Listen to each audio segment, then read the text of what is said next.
Brand lift surveys are a great way to measure the impact of your advertising campaigns outside of the regular performance metrics. Rather than clicks and conversions, we're trying to measure the brand awareness or recall or product consideration that our audience is having after seeing our ad campaigns.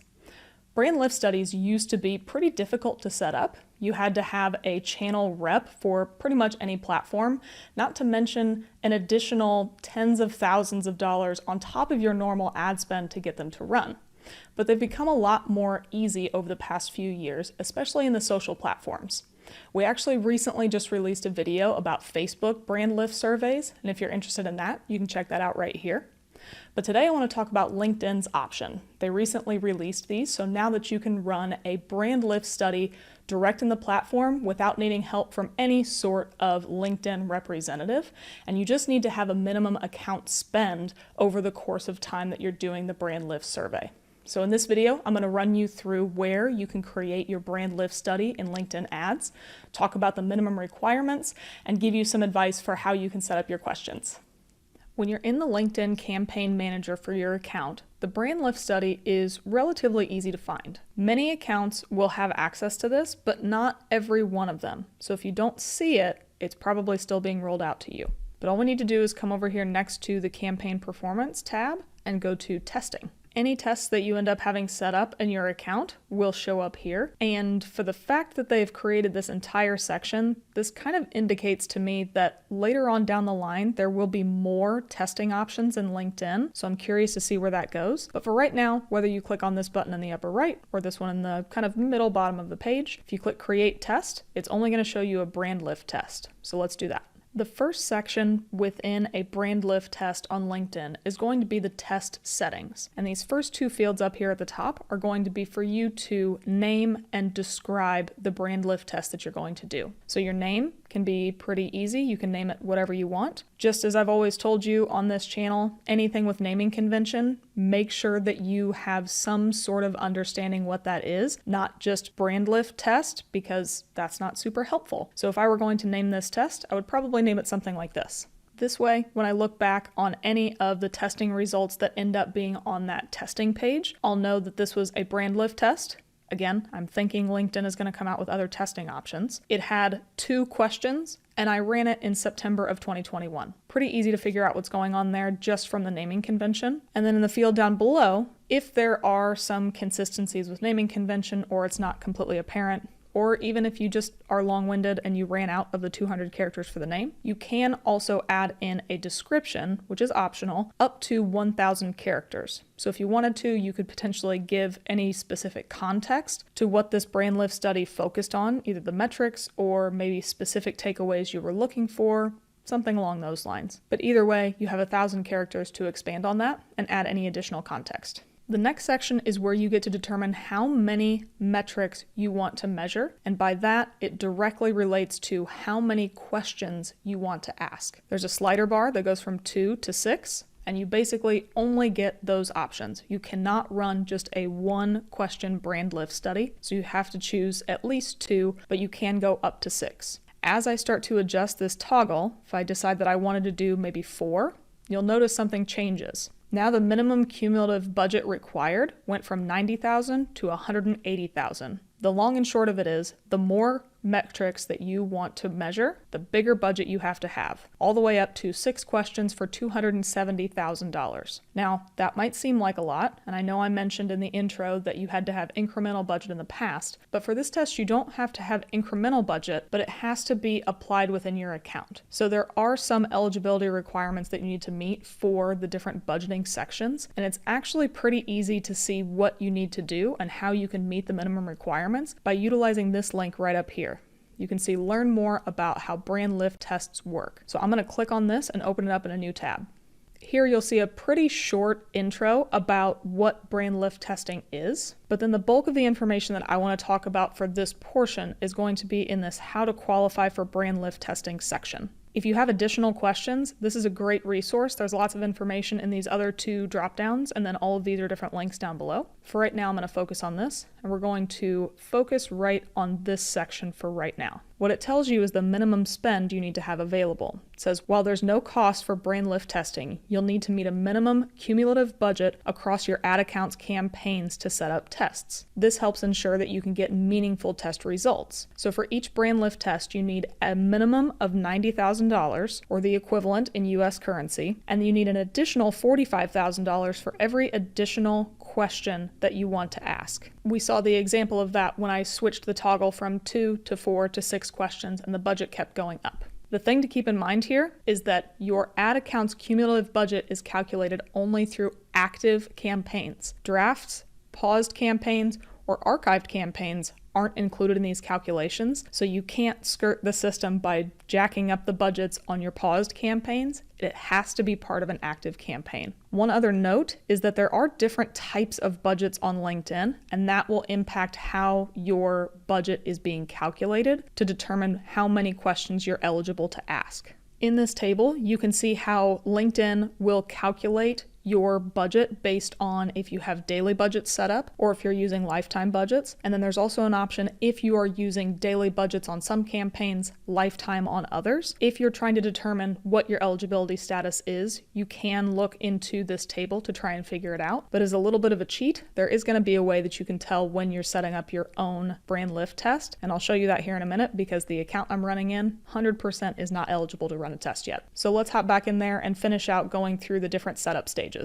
For the sake of this video, I'm going to leave the number of metrics that I want to measure as 6 because that means that all 6 options will be able to show up at the bottom of the page, and I can show you all the 6 previews all in one screen without scrolling back and forth. The next option down here says, what do you want to test? And if you watched the Facebook brand lift video, you know that there are capabilities where you can test either an account level impact, a group of campaigns, or an individual campaign's impact on brand lift. Right now, LinkedIn only has it eligible to set up an account level test, but you can see that campaign group is down here. So I think that this is something that could be rolling out. It could also be something that since this account isn't eligible for a test at all, it's not letting me choose campaign group, but this is something to where you could choose a group of campaigns to measure the impact of as opposed to your entire account. If and when the time comes that you're setting up your lift test and you want to focus on one campaign group versus another, make sure that you can choose this setting. The last portion down here is just the account to test, and this is the account that I'm in. I can't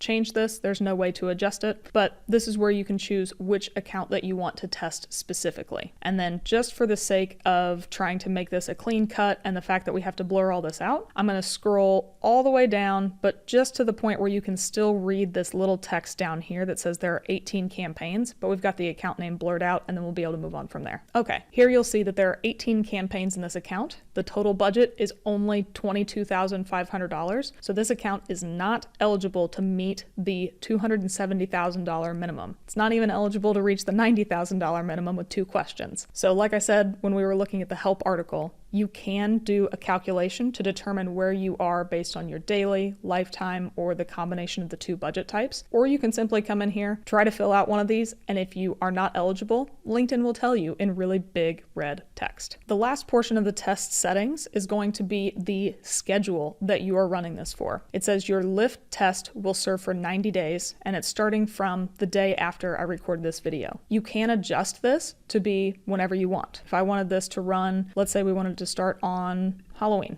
It's now adjusted, and you can see that it's changed the date range that it'll run for, and now it's set to 54 days. But then additionally, if you look up here, you can see that it still says that there are 18 campaigns in this account with a total budget of $13,500. Since we're no longer running for 90 days, we're only running for 54, the budget allocated has very much shortened. So then the next thing you might be thinking is, okay, I can get to a $90,000 budget and I'll just let my brand lift test run for a year, right? Not so fast. We can extend the end date here. Let's try and push it out into the end of March. Now you'll see that we get an error. The settings say that it will run for 152 days, but the test duration must be between 3 and 90 days. So the shortest amount of time you can run is 3 days. That would mean that you're spending $30,000 a day at minimum. That could be well within your budget wheelhouse, or that could be pretty tough. Otherwise, you need to have a duration on the other end that could be up to 90 days, which effectively translates to a minimum of $1,000 in ad spend per day on LinkedIn. So as a quick rule of thumb, if you're not averaging $1,000 a day,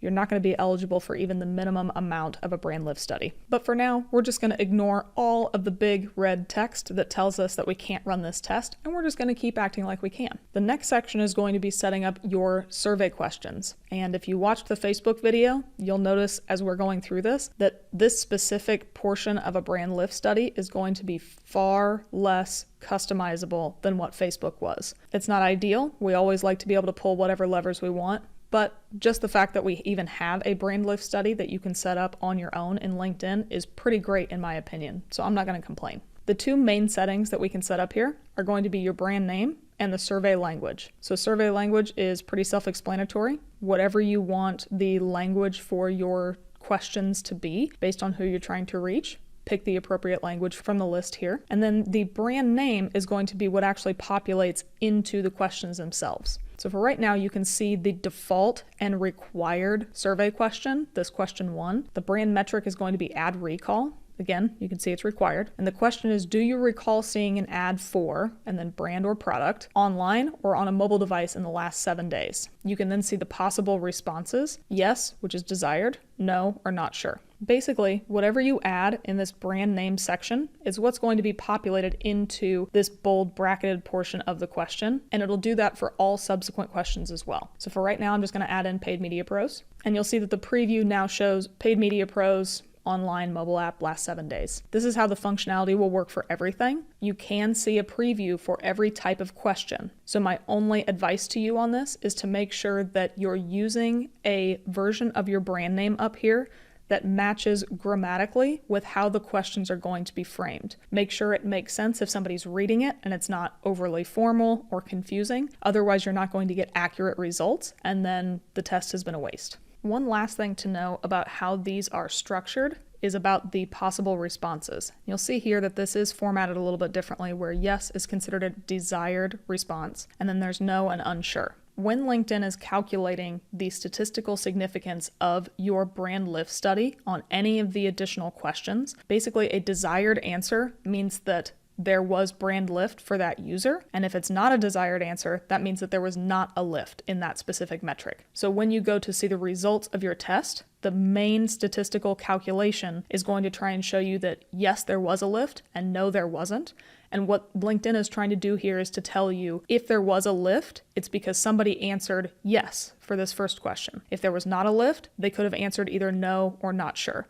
As we get into some of these other questions, you'll notice that there are multiple desired answer options. So it's trying to give you an indicator of when you get to the end of the test, if you're seeing a positive lift, that means that somebody could have answered either this one response or any of these responses that are also considered desired. So with that in mind, let's go to the remaining questions. I'm going to scroll down a little bit. And since I went ahead and said that I was doing 6 questions, it automatically pre-populated all of the blocks here, so I don't have to add them or subtract them one by one as I move on. But if I were to scroll back up and select only 3 questions, effectively these bottom 4 would disappear. But for now, this keeps it all on the same screen. When most of the fields are blank, you can come in here and select a brand metric for the second question, and you'll see the remaining 5, which I'm going to go through in all of the subsequent questions up until we get to 6. So first is going to be aided awareness. Just like with survey question 1, the layout here for this preview is pretty easy. Have you heard of paid media pros? Possible responses are yes, no, not sure, with only the yes being the desired option. The definition of the aided awareness metric is trying to show you how aware somebody is of your brand. The previous question, ad recall, was asking if somebody had seen an ad for that brand, and this question is simply asking if somebody is even aware of you. Although this might be something that's a little bit higher up in awareness than the one previously, this one is trying to understand if the person is even aware that you exist. Basically, have they heard of you before? The next question down, we're going to just pick the next one in alphabetical order, and that's brand familiarity.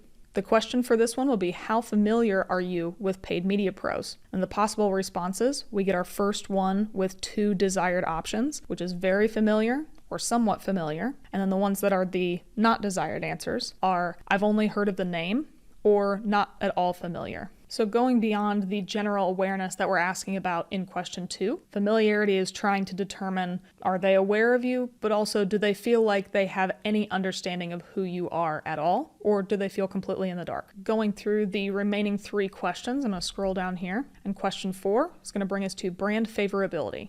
Again, this one has 2 possible desired responses. How favorably do you view paid media pros? Are they very favorable, somewhat favorable, and then neutral, somewhat unfavorable, and very unfavorable are going to be in the undesired sections. So here, again, as you can probably determine, we're trying to understand if people basically have a positive or negative opinion or view of paid media pros, and then measuring that in the test results. The next question, question 5, is going to be recommendation. And here we're trying to determine if somebody is likely to recommend paid media pros to somebody else. Again, the positive responses here are going to be the desired ones, very and somewhat likely. And then neutral, or either somewhat or very unlikely, are going to be the undesirable options, because obviously you want somebody to think highly enough of you that they would recommend you. Otherwise, that's not great for you. And then closing this out with the last question down here at the bottom is going to be product consideration. How likely are you to consider paid media pros for your next purchase? Again, this is kind of a weird grammatical question, and this goes back to the idea of making sure that you proofread all of the questions that you want to ask with the brand name that you have in here. Obviously, paid media pros is not a product, so it wouldn't necessarily make sense to ask about product consideration. But if you do have a product, you might want to make sure that you are also making it fit in all of the other questions, because paid media pros made sense in all of those, and maybe a product name wouldn't. But just like the last few questions that we've looked at, the possible responses are desired with very or somewhat likely, and then neutral and somewhat and very unlikely are the undesired options. So overall, the goal here is that we're kind of trying to ask questions in a little bit of a buyer awareness conversion funnel. We're starting off by asking if they saw an ad, but this is the most fundamental, basic, required question, just to determine if people have even seen one of our ads and if they remember it. After that, we're going effectively down the awareness conversion funnel that I just mentioned. We're asking, are they aware of the brand? Do they have any understanding of it? Do they have a positive or a negative association with it? Would they recommend it to somebody? And would they consider buying it? So it goes all the way from literally awareness to purchase in the different questions you have. So depending on what you're trying to find out about how your consumers view you or how they're going to interact with you, make sure that you're asking the right questions to get the answers that you want, and make sure that you have enough budget to ask all of those questions. Once you're finished with all of that, obviously this test is not going to be eligible to run, as I've mentioned multiple times throughout this video. But you would basically go down here just to launch, and your test would launch and would start running, but it won't get any results until it's approved. So it does need to be approved by the LinkedIn system, and then after that it'll start running, and you'll be able to review the results on the main testing tab that we saw at the very beginning of this video. I think it's pretty obvious that this brand lift study is very easy to set up and can provide some really actionable insights. The biggest hurdle by far is going to be to make sure that you have enough budget to be eligible to run your campaigns. But if you do, this should be a breeze and a no-brainer to run alongside your LinkedIn advertising campaigns. Although it's a relatively new tool, I'm still very curious if any of you out there have run any brand lift studies in LinkedIn so far. If you have, I would love to hear about your experience in the comments. Thanks for watching our video. If you thought it was useful, give us a thumbs up below. We release a new video at least once a week, so if you want to get notified of when a new one comes out, be sure to subscribe to the Paid Media Pros channel.